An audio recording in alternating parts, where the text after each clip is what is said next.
board meeting of October 6, 2020. And welcome to all those in attendance. Thank you for coming.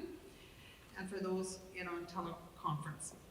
We have Valerie Adrian joining us via Zoom and by teleconference. So she's sitting over here beside me and listening intently. Thank you. I would like to recognize that we are on the traditional territories of the Ntla'amak, Shwa'amak, and Stratfian nations, and we serve all of these students, and we work and play in their lands, and we look forward to working and playing with them in their territories. Thank you very much. Public forum, there is no public forum. Thank you. Approval of the agenda. Can I get a recommendation that or it's recommended that the agenda be adopted as presented? Vicki, thank you. Second. Aura, thank you. All in favor? Thank you. And the approval of the consent agenda. Valerie? Vicki, second. And all in favor? Thank you.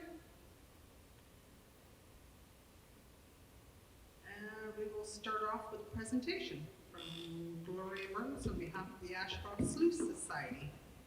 Thank you. And I'm here if you need me, Gloria. I'm here if you need me. Thank you. Thank you to the Board of Education for this opportunity to introduce you to our new society. And I'd like to start as well acknowledging that I'm on the traditional territories of the three nations, and I do so with respect. My name is Gloria Mertens, and I am here with Dan Collett, who is also a member of our executive. And the objective today is threefold. We sort of want to introduce you to our society and why it was formed, what the Sloo's value is for educational purposes, and what are we seeking from the Board of Education. So who are we? We're a grassroots society. We started as a loose-knit group of people and consolidated and became a society when it became clear that a voice that was organized would have more impact than voices that were separate and individual. So we came together and we represent many different stakeholders and different users group that have traditionally used the Sloo area in Ashcroft. We are on our executive board. We have most of us are educators. I'm a retired educator. Dan as well has been a high school educator. We have a principal. We have 2 homeschoolers and a passionate PAC member who has devoted much time throughout her children's time at the schools. We are passionate about keeping the Sloo available for future generations and for the well-being of our community. So where is the Sloo? The Sloo is 3.5 kilometers along the Thompson River. The only access route is through Evans Road. It is the one route that is river, that allows us river access in this community. It is a main road, designated so by the village of Ashcroft. It was resurfaced in 2016. It is well maintained, and it is to industrial standards. It is not a dangerous road. Those who drive it may drive sometimes dangerously, but the road itself is in excellent condition. Traditionally, the access points to the Sloo, there were 3 access points, 2 at railway crossings. They were private railway crossings, and one was a well-worn path across the railway tracks. And we're talking about the CN railway tracks. There was a pull-out for parking, and I took my class down to the Sloo. I've also taken my classes down to Bonaparte. Both times I did have to cross the CN tracks. So what is the Sloo? The Sloo is about 50 acres of green space, approximately a quarter of which are, or 10 to 15 acres of which are below the high water mark and accessible to the public. It is separated from Ashcroft Terminal's operations by a steep CN berm, but it is private property. It is riparian land, so protected by the Riparian Area Protection Regulation. It is zoned parkland by the Village of Ashcroft. It is flooded yearly, so there is no ability for Ashcroft Terminal to develop any infrastructure or get development variance permits. Why is the slough so important to educators? For generations, the slough has been used by presenters, by teachers, by... Announcing participants. Happy announcement. Hello, Kathy, please put your phone on mute now. Thank you. bringing generations of young people down, families together, groups together. Even when in the early 1900s, where Barnes School was down in that location, I guess I got to go a little bit lower, the slough was used by the students. It's a spacious, wild, outdoor classroom. As I mentioned, there are no infrastructure, so it is wild. But it is also riparian and riverine, so there's a huge amount of sedimentation on the property, and there are lots of different pools and areas that are very, very safe. As I said, young kids traditionally have gone down there with their families, and there has never been an accident down at the slough with those students. There was an accident about 5 years ago, I understand, from a camper. Why is it important to educators as well? It's close. You don't have to travel outside of the area in order to get there. It's also historically significant. There is archaeological evidence that has been conducted by Ashcroft Terminal that has demonstrated that the First Nations gathered there, both the Bonaparte and the Ashcroft Indian bands, gathered, hunted, fished, as well as met there and used the space as an access point to the water. It's also historically significant in Ashcroft in that the pioneers or the founding fathers of Ashcroft were all associated with the Butte Ranch, which is just that level where Ashcroft Terminal is above the slough area. And they own that property, the slough. So Barnes, Bose, Evans, and Brink all had direct connections to that property. And they invited, right from the acquisition of the Crown Grant, they invited the public to the slough to curl, to picnic, and it was always available to do so. So it was a designated area for people to gather. As curling rinks and so forth started to be developed and infrastructure in the town site itself, further away, where Ashcroft is now, that became less of a gathering spot. Geologically, it's also very interesting, and it makes it very important for students to know. It's geologically active, so you can see geology actually in action. There's mass wasting, there's deposition, there's weathering, there's erosion, and it changes over time. Every year is different. Another reason for it's important for educators is that it is a living laboratory of biodiversity.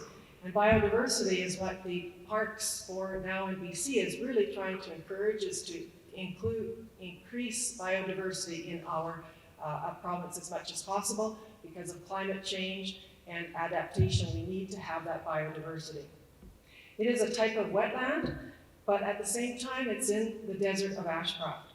It's easiest to see in such a wetland how climate change is affected and how adaptations can be accommodated.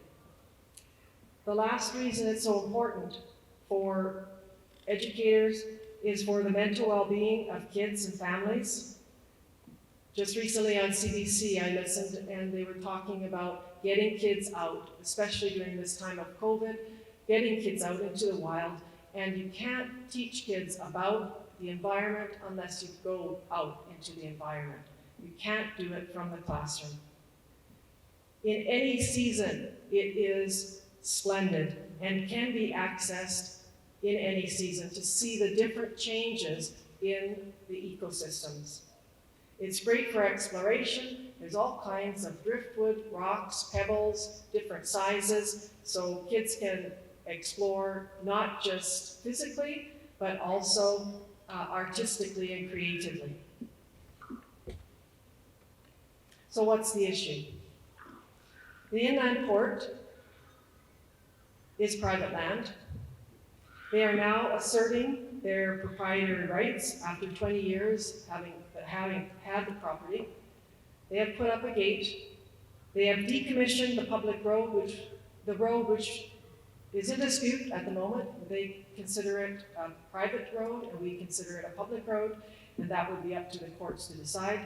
But they are decommissioning that road that was always used, and all the railway crossings are also being closed off. So what's the solution?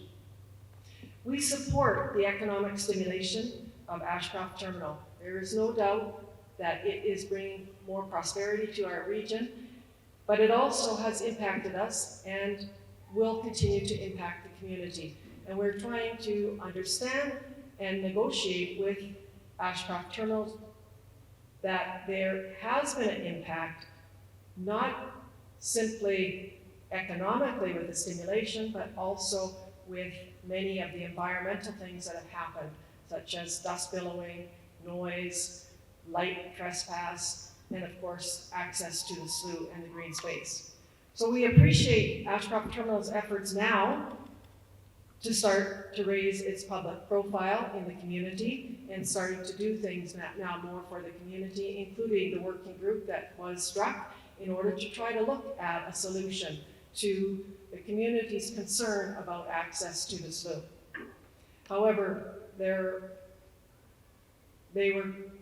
was some difficulty in the working group as far as understanding, was it access to the slough or alternatives to slough access or alternative access. And so that was miscommunicated, and community members thought they were looking at different ways to access the slough, and the Ashcroft Terminal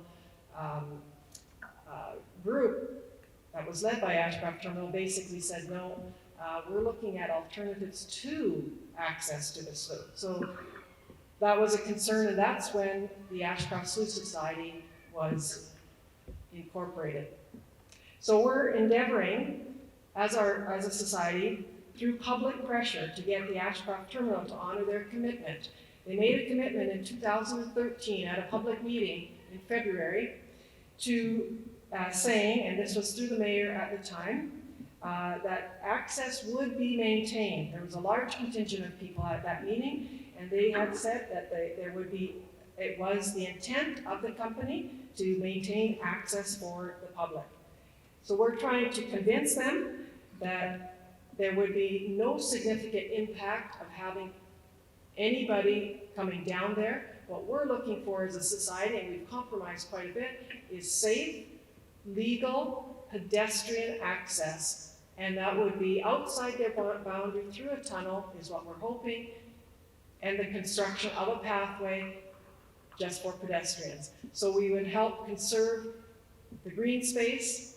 It would not be impacted greatly by tons and tons of people. Classes would be probably smaller, as they have to be now anyway with COVID, and that's what we're trying to do, is convince them. So we believe that Ashcroft Terminal development and the community well-being of having that green space can coexist. We believe we can share the space and that it's safe to do so. We believe that kids need to see that commercial enterprise can negotiate and can coexist with environmental concerns as well as the community. So we ask, what are we asking from the Board of Education, is for you to consider a letter of support for the Ashcroft Sloo Society so that we can continue our advocacy and put public pressure onto the Ashcroft Terminal to negotiate in good faith different access to the slough and not alternatives to the slough. Thank you. Thank you, Gloria. Would it be okay if I added one comment? One comment? Sure.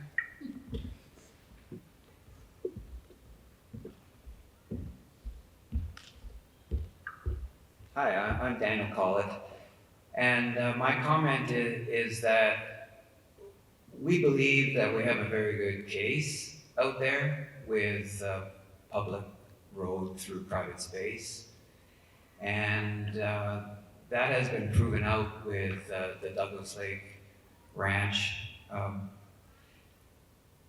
problem that existed, but now has gone to court, and people like us won that case and gained access. So we're looking for access. We don't want to go to court.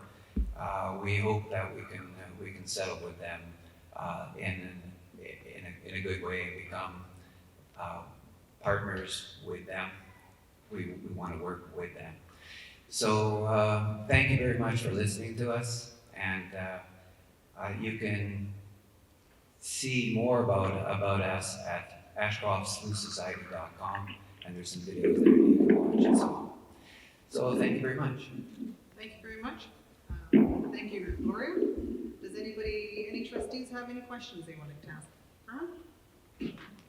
Thank you very much for your presentation. You said so much in your comments that I'm even more convinced that this is really important. So I just have a question. Is there any reason, like normally in our processes, we have the presentation and then at the next meeting, the item may or may not go on an agenda for an action. Is there any rush? Do you need, like, would it help you, or is there a pressure that you need a deadline? Like our next meeting isn't until a month from now? It is in a procedure bylaw that we do. Oh, it's in our procedure bylaw, so unless it's emergent, right? Okay. So is it an emergency, or we would normally follow? The community working group has finished their consultations. They will be recommending, it was an advisory committee that Ashcroft Terminal put together, they will be putting it out probably in the paper this week. There's really no rush because their construction is continuing on. There'd be no access to that way anyway. But we have to get all the information together anyway and gather as much support as we can. So that's the component that we're looking at. So I wouldn't say that there'd be a rush. Thank you. Larry?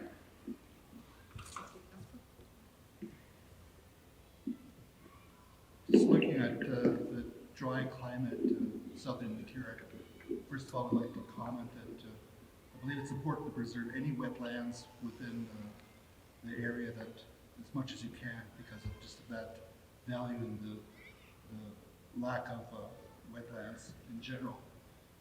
You mentioned archaeological,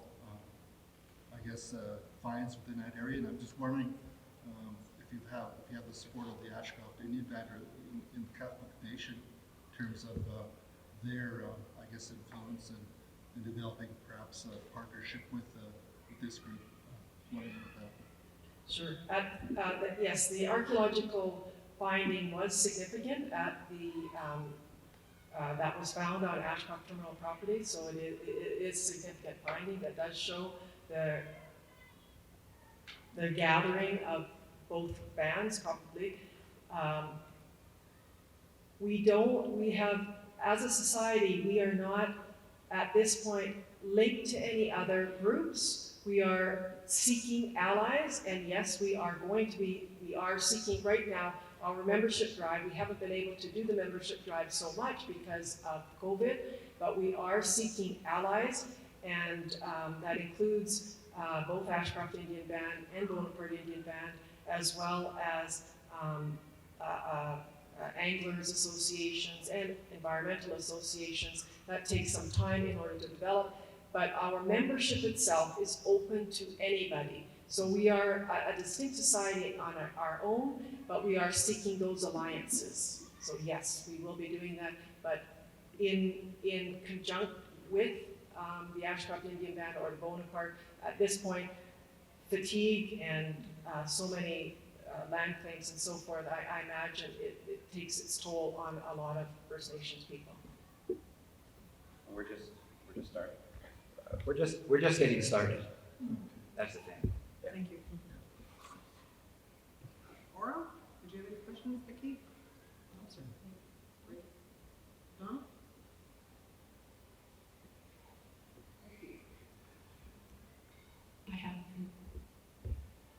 I have lots, but I'm a lands manager, so that's the reason why it comes out to, I don't know if it's pertinent to this meeting in regards to it. Larry did bring up the archaeological finds that are there. Donna, can you please speak up? Thank you. Is that better? Okay, so, in the finds that are there, that depicts whether or not, activities can go on. If it's material items that are found there, the Simon Fraser University or another site, BC Archives would pick them up and take them away if, because they're still on private land, right? So being on private land would depict whether or not the owner relinquishes the rights to those finds. And that's kind of where it's at. BC Archives usually picks them up and takes it away for safekeeping, study, and dating. So with that, your presentation needs to address that as well too. I've heard part of that in the teaching, which is good. The other thing is like Larry mentioned, that the Ashcroft Indian Band needs to be part of that discussion as well too, because it is their ancestors. And then the other thing is the people that are taking the land back, do they have a development plan that they have? At this point, Ashcroft Terminal has not relinquished the property at all. So that is what we're looking at, is we're looking for a donation, a park donation through the conservatory donation process. We're looking at different ways that are possible, but at this point they have stated no, that they're not giving it up. They had done all the archaeological dig. All of the archaeological finds were on the upper level, not on the slough level. The slough is almost flooded, so it gets flushed out every year. But the archaeological find is fairly close to the pump house, that area there, and all the artifacts were transported to someplace safe, as far as I understand. And the expansion was delayed by about a year. They do have a First Nation person on site for every shovelful they basically do. So they are following all the legalities as far as, and the consultation that's required, as far as I know. So as far as addressing it through the teaching, I think that would be important with any classroom teacher, yes. Just the last follow-up would be taxation purposes. If you can talk to them about the taxation of this, that they wouldn't have to pay taxation if it got donated over, they might consider that as well too. So Thank you. that's my Yes. final input as a land manager. Yes, for Thank you, Donna. donations, yes, thank you. Thank you very much. Valerie, did you have any questions? Okay. Well, thank you very much. That was an excellent presentation, and we will bring it back to our next open meeting. Thank you. Thank you very much.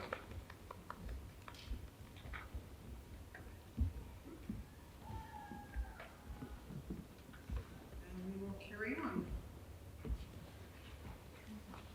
Thank you.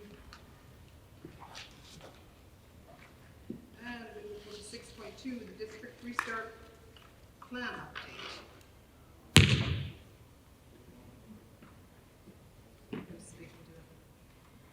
Okay, thank you. I will turn it over to board leader.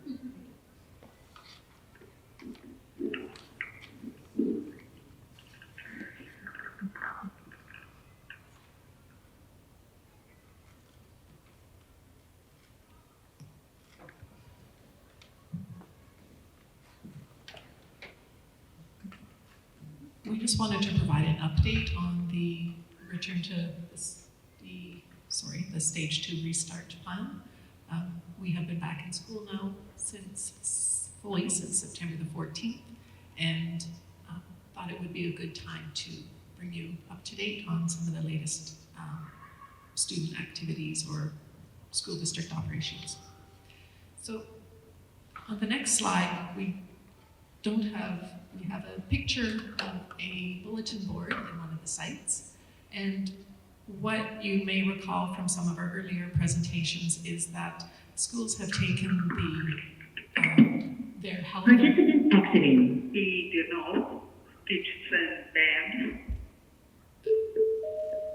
Schools have taken their responsibilities around health and safety very seriously. They have implemented the school district health and safety plan as well as their own school plan.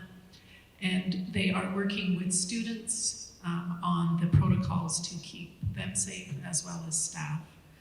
So the health and safety plan has been in place since we returned in June. It has been modified as needed as legislation has changed or advice from the Ministry of Education has changed. We are following the guidelines that and the protocols that the Ministry of Education has in place for us. They have advised us that if there's any conflicts between the information that is posted, it is the Ministry of Education protocols that we follow. The District Health and Safety Committee is in place and functioning very positively. We have representatives of both union groups and the principals group as well. And so we have met actually weekly. Since school returned, we're now moving to bi-weekly, and we do continue to address items as they come up as a group and work with schools on any changes that need to be in place. We did notice quite early in the school system, in the school year, that we were impacted by staff illnesses quite quickly. And so we are looking at options of filling positions where we maybe have struggled to replace. In particular, bus driver positions, custodial positions are obviously critical positions to school operations. And when we are short in those areas, there's a big impact. So we are using some of the federal dollars, as you will see later in the agenda, to post additional positions in an attempt to address those shortages as they arise.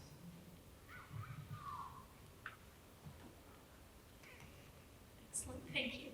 And so now just a little bit of information on the options for student learning. And as per your board work plan, the board will receive your enrollment report at the November meeting, but we can provide you just a little bit of information around what we are seeing at this time around student enrollment. So at this time, there are 1,056 lovely human beings who have returned to school and to the brick and mortar school. And of course, just as we normally do, we are supporting them in their learning. But there are a number of families who are working with their schools who have said, we're going to return, but we are not quite ready yet. And we are talking about those families as on a transitional plan. And they are part of that number. And so with those families, schools are supporting them around maybe once a week, and how do we increase that to twice a week as we build confidence and understanding of the procedures we have in place to keep students safe. Of course, we have families that have chosen to homeschool their children this year, and schools are working hard to support students and families in the choice that they've made, not to have any judgment or reflection upon that. And so at this time, there are about 24 families who have chosen that for their children. It is interesting that since September 14th, that number has gone down.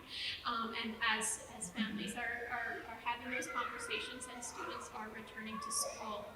And that will be each school's practice throughout the year, is to welcome students and families back as they choose to return. There are 21 students who have moved and transitioned to distributed learning, where their learning is being provided by another school in another school district this year. And within our school district and within the Restart Plan, there is remote learning for Indigenous students who are living on reserve. So as rights holders, Indigenous communities had another option available to them.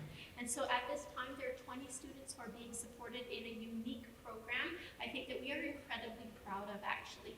The teacher has met with all of the families, assessed what their needs and priorities are, and are creating multidisciplinary project-based learning based on student interest, and is going out into community to meet with students, creating health and safety plans that work for the Indigenous communities, where they are comfortable having the teacher in their community center, in their facilities to support the students. So despite those reductions, at this time, the district has not reconfigured schools, and so you do see class sizes smaller than you would normally anticipate in our schools, and it has not resulted in any layoffs or transfers of teaching or support staff, and we will consistently work to welcome back students and families as they are comfortable coming back to our brick and mortar schools. So on the next slide, we are always mindful, though, that we need to prepare in the event that there is a stage 3, 4, or 5 change to our structure this year. And so that planning is underway. We've taken a draft to the principal group, received some great feedback on that, made revisions, and will be seeking input from the First Peoples Education Council at the October meeting around that. The plans that we had last year do not align anymore, as the guidelines and criteria for each of those stages has changed. And all of our planning is based on our experience and the strengths and stretches that we saw last year. So that's a restart update. Thank you very much. That's good news. Can I just ask for that number again, please, for the students that returned? Sorry, I just missed it. The first number, the 15 or the 1,000? 1,056. 5 and 6. Thank you. Does anybody have any questions? Vicki? Trustee Phil? I'm just wondering, have you had requests for alternate styles of education, like hybrid models or distributed learning, or just people seem to be satisfied? There were certainly requests. I think some of the communication that came out provincially may have given some families a misunderstanding of what was approved by government for us to offer, and schools, I think, have done a remarkable job in really informing parents of what is available within our approved plan to provide for them. For those that want distributed learning, schools have sought to help families make a choice. Sounds very good, very promising. Thank you. 7.1, year-to-date financial information. It's recommended that the Board of Education for the September 3, 2020 year-to-date financial information as presented. Please. The year-to-date report as of September 30th is attached to your agenda on pages 10 to 24. It is early in the year, obviously, with just 1 month of operations in place. So the projections that you see in front of you are preliminary, based on the information that we have available at this time. I likely won't go into great detail on the numbers because it is quite early in the school year, but certainly at the next year-to-date report, there will be more information that is available. You will note on page 13, which is Schedule 2A. Okay, we're having technology difficulties on the screen, but trustees do have the documents in front of you. So on Schedule 2A, page 13, the variance in revenue, the $123,000 there, you will note is the Safe Return to School grant. That's the provincial dollars that have been provided to districts. So that is where you see that increase in grant reflected. On Schedule 2B, you'd see some of the variances there as we are early in understanding what the school year will look like. There are some increases in costs and things like supplies due to the increase of the Safe Schools grant. There are some reductions in variance or reductions in costs due to COVID-19 and less travel. That's a variance there on page 14 of professional development and travel. It's the third item under services and supplies. Using that as an example, a variance of 187,000 is projected. At this point, that's projected due to obviously less travel, less professional development opportunities, and we'll be able to monitor that over the coming months. On page 15 of 34, the year-to-date budget report shows the expenses by department. If you look at the fourth column over, percent spent, it does show an amount that we would anticipate this early in the year of 14%, and it does show the column next to that, forecast expenses to June 30th, 2021, and the final column on that report, the variance from budget. At this point, we're projecting $600,000 variance or surplus, and again, we'll monitor that over the coming months.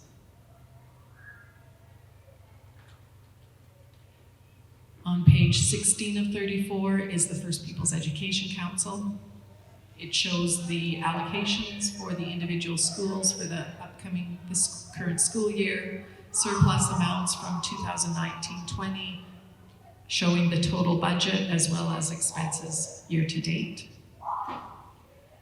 The First Peoples Education Council is reviewing the surplus outstanding from the administration dollars of $81,000, and those discussions will also be revisited in October. Schedule 3 on pages 18 to 21 shows the special purpose funds. Those are grants that are provided to the district for a specific purpose. The federal Safe Return to Class grant of $396,000 is projected for School District 74, is reflected on page 21 because it's a new grant. It's shown in that last column there. And it is also a discussion item coming up in the next agenda item. The schedule for page 22 of 34 shows your capital budget, and again shows anticipated transfer in the middle column there, local capital of $574,000. And we're expecting to expense $3 million from local capital, mostly due to the renovation of the Lytton School. So that is highlighted on Schedule 4. Page 23 of 34, restricted capital balances. This is a report that is specific to Gold Trail at the request of the board. It highlights the balances in both the local capital fund, which is the first section of the report. It shows your balance at the beginning of the year, additions to the local capital budget, expenses to date, showing the balance as of September 30th. The 4 items underneath show expected expenses this school year, leaving then the available balance in about the middle of the page there of $3.9 million. The next section, bylaw capital, are funds that the board has received from the ministry for specific purposes. And finally, the last portion, the Ministry of Ed restricted capital, those are funds that the board has set aside in the event that there is a new school built in Lillooet, and the $469,000 is from sale of properties in Lillooet, so that is identified each month. Or each report. The final report on page 24 of 34 is the individual trustee balances for professional development. The first column is the amount remaining at the end of June 2020, your allocation for this current school year, giving you the total budget for this school year. And we also report this quarterly so you can see what is remaining in each of your trustee allocations. Thank you very much, Linda. Does anyone have any questions? Trustee Ranta? Just going back to our unique page on page 23, I think it is. And so, because as the Lytton project kind of continues and hopefully completes, what I understand then is that we will, after the project is basically complete, or is it complete for this year, the remaining balance of $3,968,000, which is the figure that you said was in the middle page, is that, will any of the remainder need to go towards the Lytton project, or are we expecting that would be left after? That is correct. That we would expect that at the end of June 2021, the balance for the local capital fund should be about $4 million. Thank you. Trustee Drill? I had lots of questions, but I think you answered almost all of them in your highlight, but I do have a few left. I think I answered this, or asked this another time, but I can't remember the answer. Statement 2, which is the first, or page 11 of 34. When it says net revenue or expenditure, it shows a deficit of $80,000 in a bit. But I'm sure we didn't budget a negative amount, so can you just explain that to me? I'm not sure why it says that. That is the accumulation. So the 80,000 is more a reflection of the amortization expense. So that is reflected in the capital budget. So it would not impact operations, and it's because the three funds are added together. Thank you. And then another question, this one is on Schedule 2B, page 14 of 34. There's a note that says schools are being conservative until they know their final numbers. Can you provide more information about that? Note 2.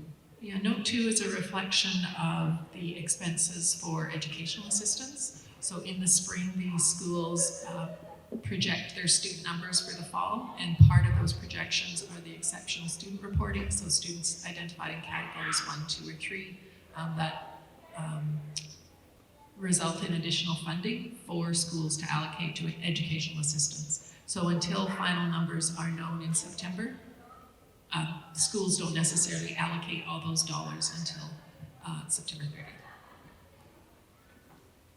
Just a few more. Some questions regarding the changes in special purpose funds, page 19 of 34. I'm just not super familiar with scholarships.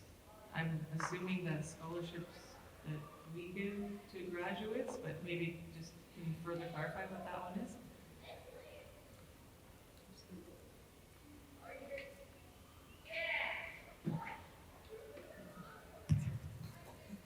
Scholarships on page 19. So right now there shows an opening balance of $20,600, and you'll see under other, we expect that we'll receive about another $500 this year, but we will also pay out $3,500, leaving a projected balance of $17,610.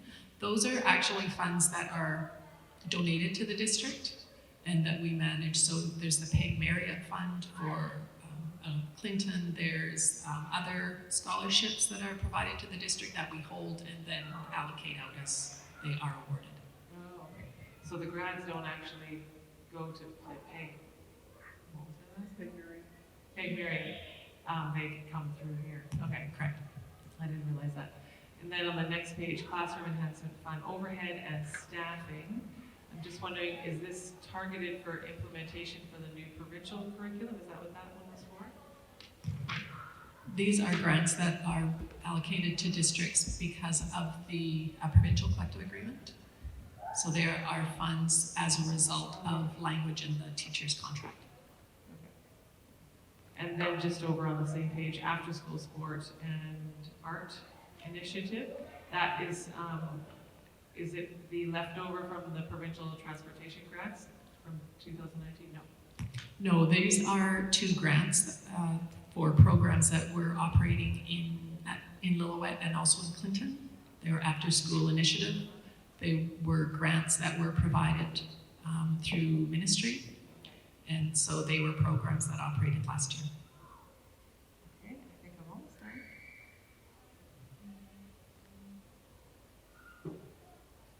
Yes, that's it, thank you. Thank you, Vicki. Anybody else have any questions? Valerie? No? No? All good. I have one small question. And that is on page, I lost it. I think I've answered my own question anyway, so it was just, I believe, what I see. Okay, if that's, everybody is good with this? Can we get, I know I have to get back to the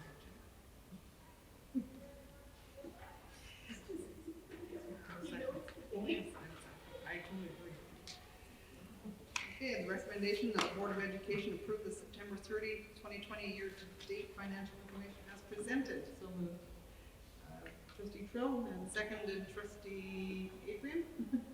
Oh, she's waving at me. All in favor? Thank you.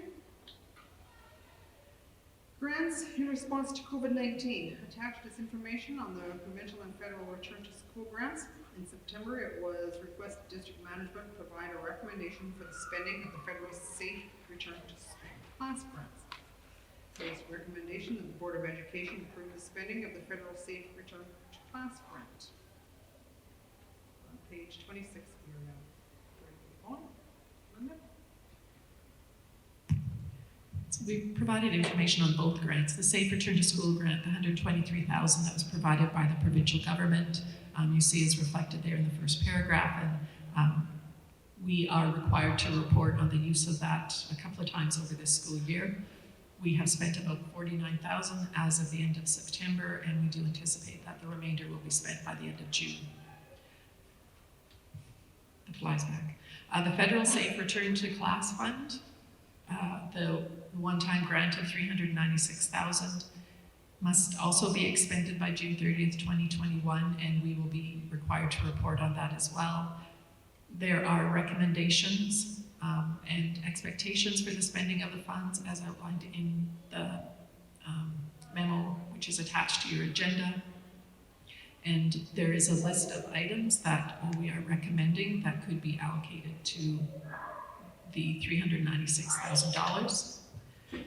We are suggesting touchless faucets, custodial equipment, duct cleaning, water bottle filling stations, plexiglass barriers, and outdoor sinks. Those are all areas that would meet the expectations for the dollars, as well as the relief bus driver custodian positions that we referenced earlier in our health and safety challenge of staffing, and also additional bus driver time for regular bus drivers who are having to perform additional bus cleaning hours at this time.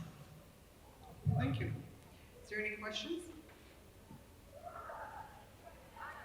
Trustee Renta? I didn't really get information, and I don't need it. Sorry, on. Carmen, can you speak up? Okay, the details of what that money can be spent on. Does it include touchless toilets?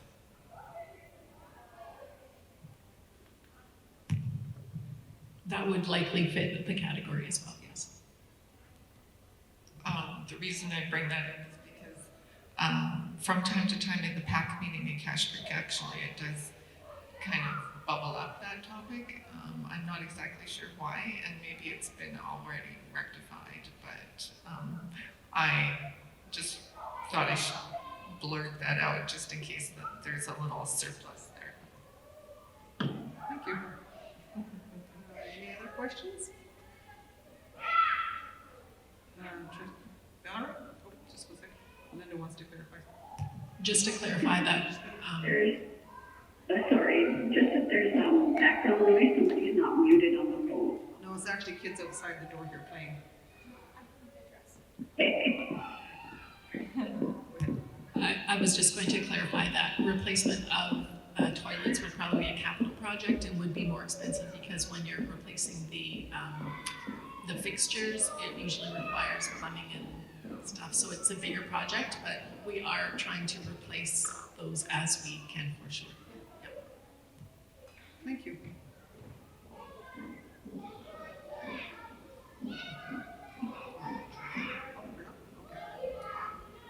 Okay, thank you. So the recommendation is that the Board of Education approve the spending of the federal safe return to class grant. Oh, I'm sorry, I didn't see you there. So I just wanted to clarify, Linda, I know in the beginning of the memo here, it does say that we received the monies, $123,000 for cleaning supplies, face masks, and hand hygiene. So just on that list, the comment that I made to myself was ask about masks and ask about sanitizing stations within the school. So would that still be provided from that first money, or is there room for it to be provided in the second money?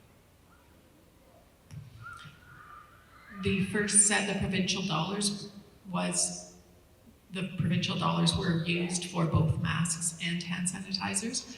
However, if we needed additional funds and the federal fund was not fully spent, we could also access that grant for those as well. Thank you. Eric? Trustee Casper? I'm looking at outdoor sinks and I'm wondering if that's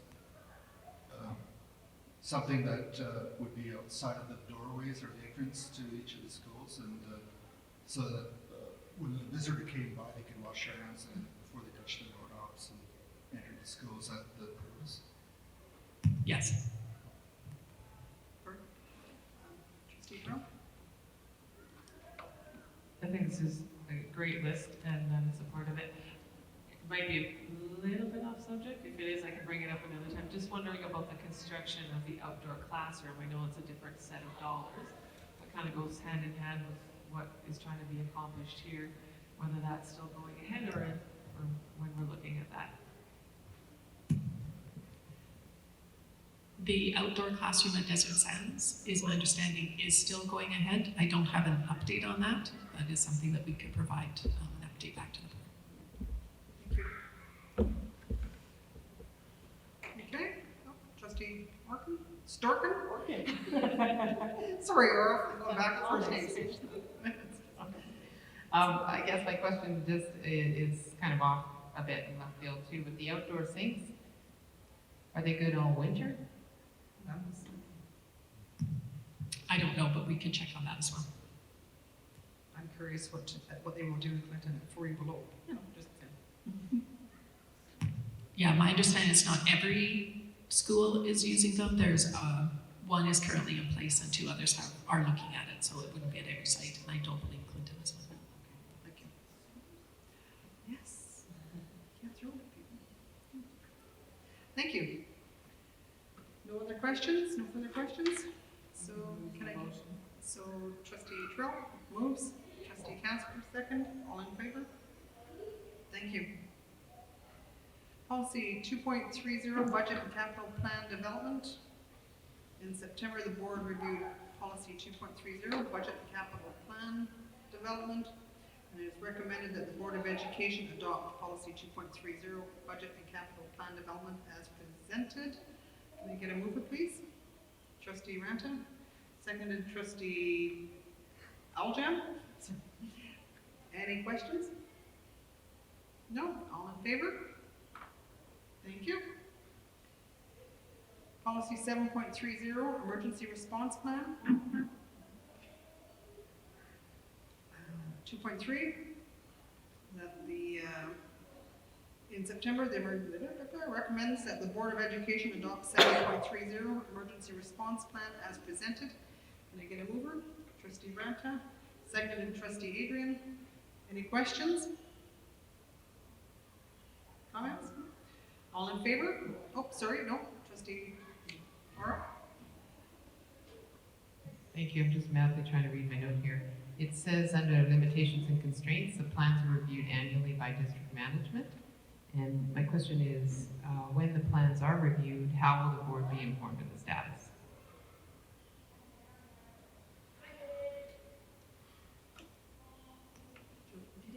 is not district management's practice to inform the board of that.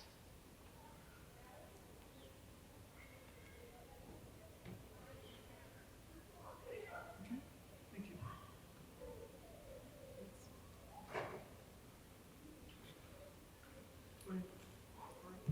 I guess that question comes from, I'm trying to understand, so if there were a hazard, how would we then learn about it?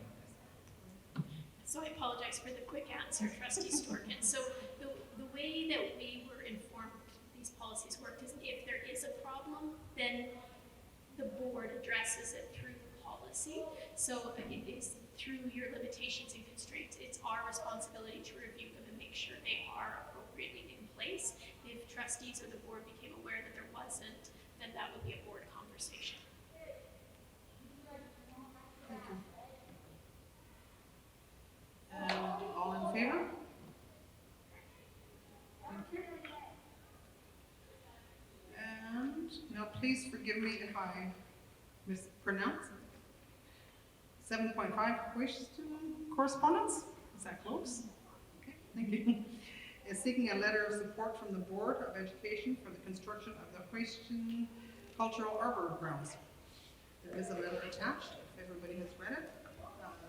Valerie is listening in, but will not be participating in that conversation. Thank you. Carmen? Can you please use your microphone? I would move that we write a letter of support for the Houston Cultural Arbor Grounds funding application. Thank you. And Trustee Cheryl seconds. And Larry, did you have anything you would like to add? No, we're just gonna second it. Okay, thank you. Is there any discussion? Would anybody like to say anything? No, I think it's an excellent idea. I think it's a great opportunity. So all in favor? Thank you. 7.6, strategic planning process. In September, the Board of Education engaged Turtle Island Consulting Incorporated as the facilitator for the development of their new strategic plan. Attached is the response from Turtle Island Consulting to the board's queries. Is there any comments, concerns, anything on this line from everybody? No, all good. So we will look forward to getting a plan developed and get the schedule underway, and we'll get started on it. Yes? On through, Donna. Just follow up in regards to that. We had some action items from that as well too. So there were some questions to amendments. Was that addressed and how did that go? Because there was a discussion about maybe a change in cost too, maybe. I'm drawing a blank here, sorry. There was some questions regarding whether we could have some in-person interviews and whether or not they would be in-person face-to-face meeting. That was the only two concerns that I heard.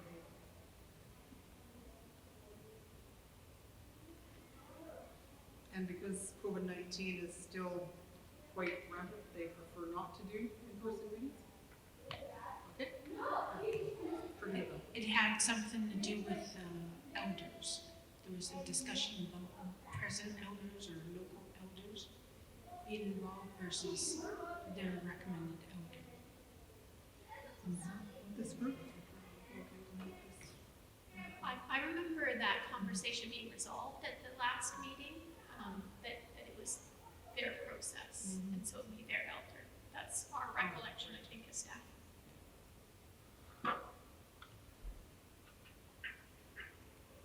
Or? I just noticed here, it does say they are supportive of the one-to-one dialogue sessions, and they've given us 3 opportunities to participate that way if we choose. But it does say the sessions are optional and by request from respective board trustees. So I'm just wondering how that would be arranged.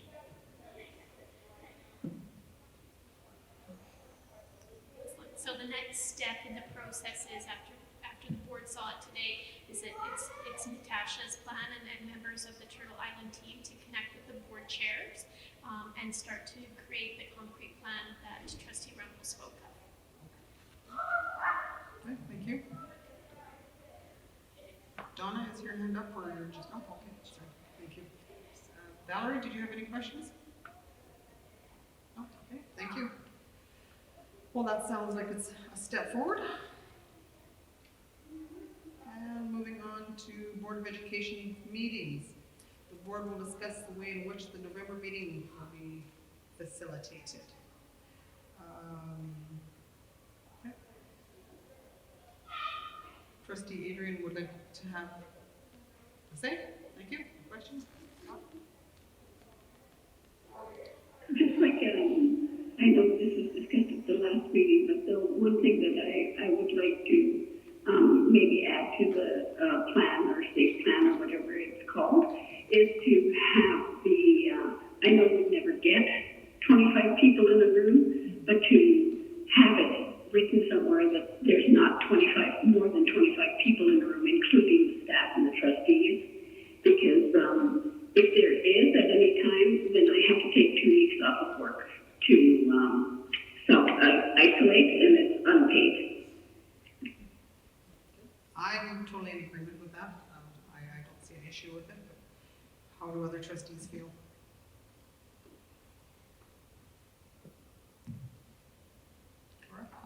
That sounds great to me. I know that at my workplace, we also do it based on the size of the room, so there is a real designated number of how many people can be in a certain size room. Thank you. Confirm? I would just expect that all COVID protocols would be followed for the process. Trustee Trill?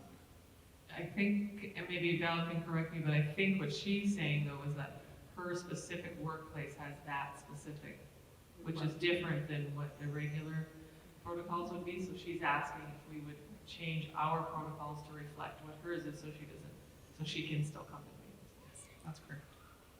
Great, Bill? Yes, thank you. Okay, so with that being the only change, we will be meeting in person again in November. Is that the way what we're going with here? Got one thumbs up. Yes, sir. Just a question, did I read somewhere that we had then said we would meet electronically through the winter months? It was discussed. I don't think we actually specified. This is why it's on the agenda today for November. And we don't meet in December. So for the winter months, we're looking at January, February, basically, beginning in November. Most of us are fairly safe. I'm probably, I'm Larry, probably the ones hitting snow, but so all those who would be willing to go in-person meeting for November, we'll just do a quick vote. Okay, so we will be meeting here in November, on November, how do we? Yeah, thank you. Yeah. Okay, thank you. And Valerie gave a thumbs up and said thank you. Information, report from district management. Oops. Okay.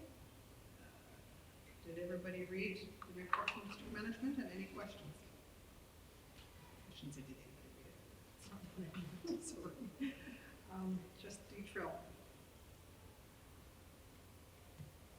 I just wanted to highlight that it sounds like a much better consultation process. I really like what's being, I guess, tried according to the ministry, but I also would like to hear, once the process has taken its course, I'd like to know how did it meet the target that they were looking for. And then on the sustainability, so sustainability, you talked about the health and safety committee, you talked about that earlier too, but I just wanted to know, we've been hearing in the news about BCTF and their concerns with work safety. I'm just wondering whether there's been any response regarding feeling safe at work from our local unions or excluded staff groups?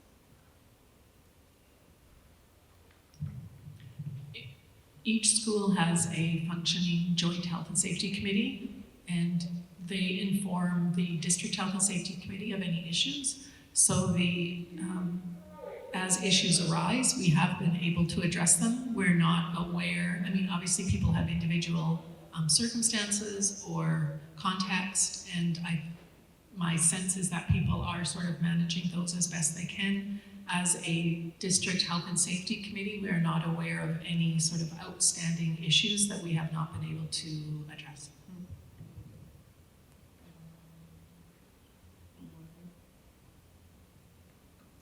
Also in the same report, it talks about clarification on student reporting. I'm not super clear on it, so I just wanted a little more clarification. I mean, normally we have the fall count and then we have the New Year count, right, February or something. So how is this exactly different? Usually there are two categories. There would be the standard school enrollment and distributed learning. They have added this third category of standard schools transition to in-class instruction program. And if a student is registered and receiving an educational program with the goal of transitioning back to school, they can be recorded in that. Exiting. Heather? They will be reported in that category, whereas usually it's just the audit requirements would be registration and attendance in a school building in order to be claimed on September 30th. So this additional category allows for families to transition their children back to school, even if they're not physically in attendance during the month of September. Okay, so dates are the same for reporting. Correct. Thank you. And Valerie, you had a question? Yes, some of the parents were wondering with me, why this is called consultation for the review, the proposal. And I know we've talked about this in the past, that this really isn't consultation. I know we've gone through this over and over the years on what is defined as consultation. And some of the parents are given a paper to sign, and that's not consultation. And we, as trustees, we should be careful not to do that, because it's happened so many times to the Indigenous communities through the years that we really should be careful on how we word things.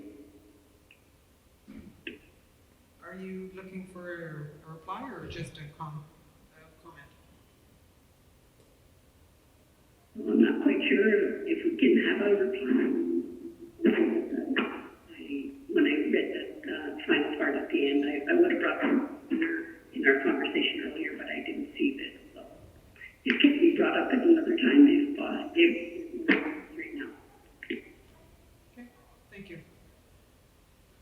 It will be kept in the back of minds. Thank you. And now we go to Trustee Ranta for our BCSTA Provincial Council meeting that is up and coming, that it's going to be a fairly long meeting. Yes. They have the time until 4:30. Yes. So I do believe that I did email the trustees the Provincial Council agenda just as a separate document. And just to let you know early into the report that there's basically only one motion that I don't support in the whole realm of motions, including the AGM motions. Okay. So I'm gonna just do a little running commentary on things that are gonna come up at the meeting, and if there's any questions or opportunity for discussion, just interrupt me, because it's gonna kind of feel like a bit like a whirlwind as I go through some of the agenda, but basically there's nothing too unusual or contentious except for maybe one motion. So just to know that, like, as everybody knows, the Provincial Council role is to approve and oversee the budget for BCSTA. And I know Val does quite a bit of work on this at the Board of Directors. And Val, if there's anything you want to interject, please do so in my talk. the budget planning for the year 2021-22 is occurring, and that any increases to our fees would be based on the Vancouver CPI, cost of living index basically, and the changes in enrollment in districts, because right now our fees are based on our number of students. So I'll move on to a totally different subject. There's a lot of committee report approvals and approvals of minutes and things like that in the agenda. And then we kind of get into the meatier part. So I'm going to skip all the way to page 139. And that would be, how did the Board of Directors determine which motions from the AGM motions would be decided by Provincial Council at the next meeting? And so there were 3 different options given to the movers of the motion, and for me as a branch resolutions chair, I did get an email saying, are your motions, do you want them considered at Provincial Council? Do you want them to wait until the AGM, or do you want to withdraw because the AGM was cancelled? And so the mover of the motion basically was the one that determined what would happen to the motion. The motions from the full listing of AGM motions are on page 142 to 145, and if you want to just go, if you're interested in the AGM and what happened to the motions, you can see the full listing there. Moving to the financial statements, so part of the meeting purpose of the Provincial Council meeting this time is to receive the auditor report, and the, I guess, most interesting thing kind of out of the financials is the fact that the surplus of the year end that's basically due to COVID is $159,000. So $159,000 was unspent due to COVID, basically AGM being cancelled, etc., travel.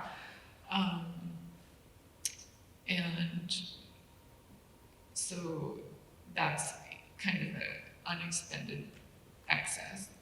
And the unspent externally restricted funds for BCSTA is $475,450, so almost $500,000 of unspent externally restricted funds. So then I'm going to move now into the motions from the 2020 AGM the Provincial Council is going to consider. And that starts at page 175, so if you're following along, that's where we were going to be. Now, I'm not sure if the board here right now wants me to go over each one quickly, or do you want just kind of general highlight? I'm for general highlights. Okay. Okay. So, so basically, there's 4 different motions that are branch constitution and bylaw changes from different branches, and they're kind of the desire of that branch, and I totally support the branch to kind of have their constitution how they would like to have it. Very small changes, a bit of a fee change to one of them. Then the other motions basically are kind of a wide variety of different motions. There's one on active transportation, supporting a winter meeting attendance via video conference for Provincial Council, which is very important and will save money. Just quite a wide variety of different things, which I totally support. Then there's 3 emergent motions to Provincial Council that are not from the AGM motion. The first one is 10.1, and that's an enhanced approach to co-governance for the recovery stage of COVID-19. And it's being brought forward because the mover wants more opportunity for school board or boards of education to have feedback moving forward into whatever the future looks like with COVID. So as we just experienced, things were really quick, and the board of directors and BCSTA represented us in the provincial conversations. But this motion is asking for an enhanced co-governance approach, and it references, you know, our co-governance, you know, documents with the province and things like that. I am not sure I support this motion. And the reason is because we just experienced an emergency and we're still in an emergency, so I want to hear the presentation and the debate on it before I actually know how I would like to vote. Now, is there any feedback from trustees here today about those ideas so far?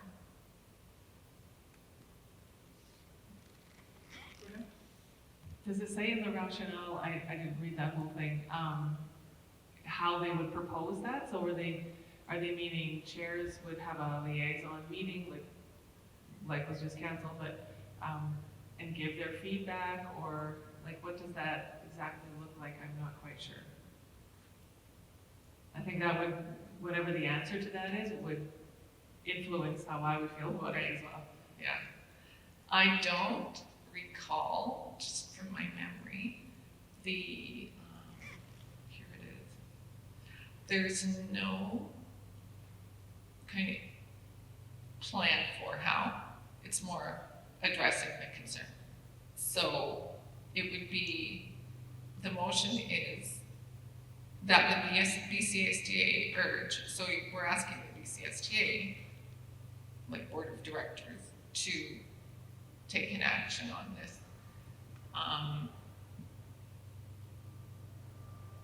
They're basically asking more for time and strengthening of communication. Those are the two bullets. So more time to allow for feedback and more communication and collaboration, and boards of education would be more involved than just BCSTA. So I absolutely understand why you'd like to hear how the conversation goes, because it could take on quite a unique flavor, and I'm not exactly sure where it's going either. I understand the concern because, well, in lots of regards this happens, but especially in COVID, we get the directive, even as referenced earlier, that the government says this is how you'll do your COVID-19 protocols, period. And then we implement it. Whether we agree or not, that's already the way it goes. And that I find a bit challenging because we all have unique, you know, circumstances wherever we are, whether it be rural or urban or other factors that play into that. So on that respect, it really would be nice to have some feedback. And you know, we even had the conversation regarding should we be meeting in person or should we stay via Zoom? What is, you know, politically, what is the best way for us to do this? And it'd be nice to have some feedback regarding that too. I know that we've heard from different Indigenous communities that their community is saying, don't go outside of your community. Has that been considered? And so those kind of conversations, I think we do need to be a part of. So that would be all I could say, but yay or nay, I'm not sure, because I'm not sure where they're headed with it. Okay, so I thank you very much. That does help, and I'm glad that I'm not the only one that kind of is curious about the bigger kind of debate about it. So I'll see how the vote goes. The vote, we still have until the 24th. Valerie, did you ever want to chime in on anything here? No? Okay. I'm with both of you because the conversation and how they actually put it out there could totally change what they're actually trying to say. So. Donna? Just to support you in that too. I find that it would be more split in half again in regards to that, because there is the need for the meeting, right? Because besides the board of directors meeting, they need to have that emergency meeting as well too, and that's separate. And then you have the other costs that are added to that.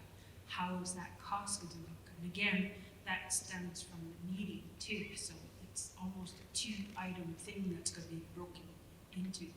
That's how I would see it. Okay, I'll try to take that forward moving into the debate. We're going to trust your judgment. Yeah, it's kind of interesting. I mean, being in a pandemic, being in the emergency, being an elected official, and you know, watching things happen so quickly, it's just been quite an experience for everyone, including, I would expect, the staff. So then the other emergent motions, there's one on anti-Black racism, which looks really good. And the public sector wage freeze, which is just asking for an exemption for district leaders, because right now there's been a freeze announced from the Premier August 2020 again. So we had a little window of opportunity to get, the QP negotiations, teacher negotiations, and now freeze again, and we just experienced such a drag out with trying to create equity or create opportunity for reasonable increases for the senior, the executive, not excluded staff. So we, that motion actually at this time, I do support that one. So we'll just, anyway, wish me luck for a very long session on Zoom and their technology, etc. But I think it's really interesting and very, very good to try to have a provincial council meeting online, because just imagine the cost savings, even if only once a year the meetings were online, it would be thousands of dollars that could be saved by the association. So thank you, everyone. Are any further questions, or that's the end of my report? I'm good. I would like to thank you and make sure you push hard. I don't think it'll be a big push for the Thompson Okanagan branch motion report. Thank you. I see that just about all the other branches were asking for the same things. So much appreciated. Now we are on to info pack. Anybody? No? Okay. I just have to put my mic down for 1 second because I cannot do 3 things with 2.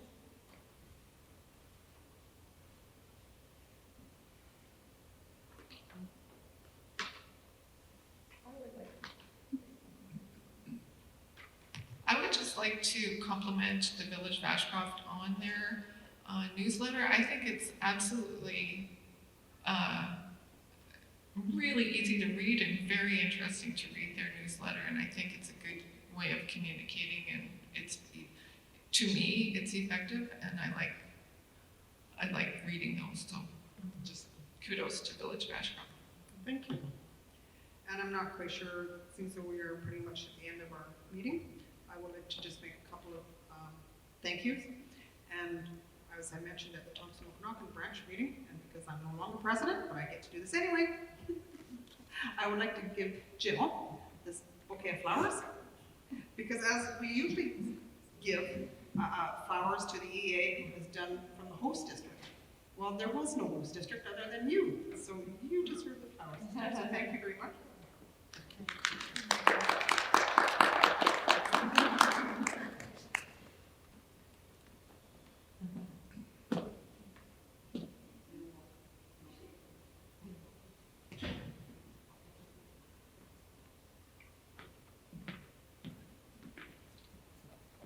And at the same time, I would like to say thank you to Teresa and Linda for all of their exceptional work from March on, that you guys have gone above and beyond, and our district totally shows for it, and we totally thank you so much. Just a little bit of inspiration.